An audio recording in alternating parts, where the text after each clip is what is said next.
কি আনবে বাজার থেকে? একটা টক দই, একটা ক্যাপসিকাম, একটা ধনে বাটা।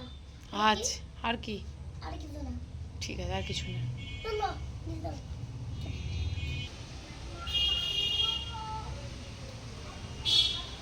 মঙ্গলবার দিন আমরা নিরামিষই খাই, তাই আজকে আমাদের সব আইটেমের মধ্যে রয়েছে নিরামিষের ছোঁয়া। সবজি, ডাল, পনির আলুর তরকারি আর তার সঙ্গে টক মিষ্টি দই।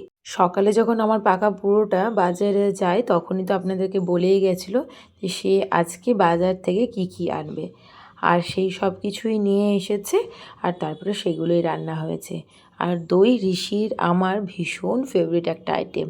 দই হলে যেন দইটা দেখেই অর্ধেক ভাত আমাদের খাওয়া হয়ে যায়। আর ঋষির বাবা সেরকমভাবে পছন্দ করে না, আমাদের দুজনের জন্যই বাড়িতে দই আসে। আর ঋষি, তুমি কার জন্য অপেক্ষা করছো? আয়ুষ দাদা আসবে তোমার? তো আপেলটা ঝটপট খেয়ে নাও। না, আলু দাদা আসলাম খাবো না। কেন গো? আলু দাদা আপনি মশাই। চলো তাহলে দেখে আসি, চলো বাইরে। কি খুশি!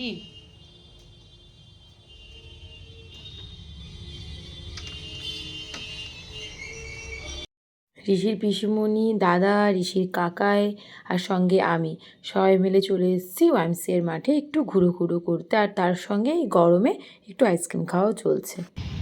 খাও। খেলাম তো। করো। খাও। বাবা শেষ করবো না আমি।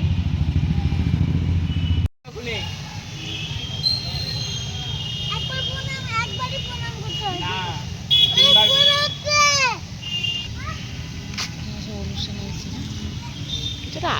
আজকে যেহেতু মঙ্গলবার বজরংবলীর পুজো হচ্ছে, তাই ঘুরতে মন্দিরেই আসলাম।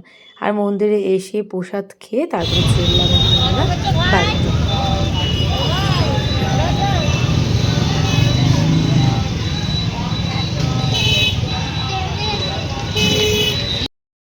পিসুমণিরা চলে যাওয়ার পর তো একটা যুদ্ধ করলাম, সেটা হচ্ছে আমার পিছনে যে জামা কাপড় দেখতে পাচ্ছেন সব আজকে হাতে কেচেছি।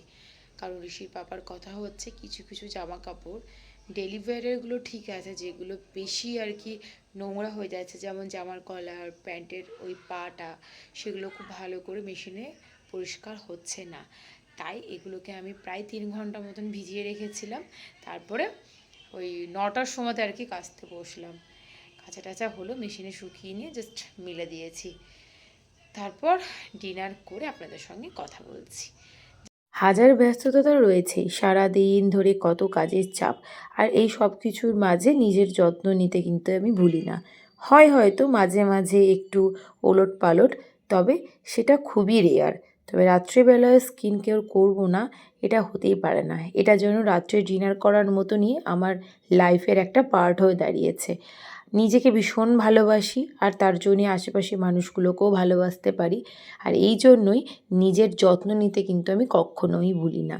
নিজেকে সুন্দর রাখতে নিজেরও ভালো লাগে, আর তার সঙ্গে আমার ঘরদোর। আর মাঝে মাঝে ঋষির সঙ্গে তো খুনসুটি করতেই হবে, নয়তো আমাদের দুজনের বন্ধুত্বটা টিকবে কী করে।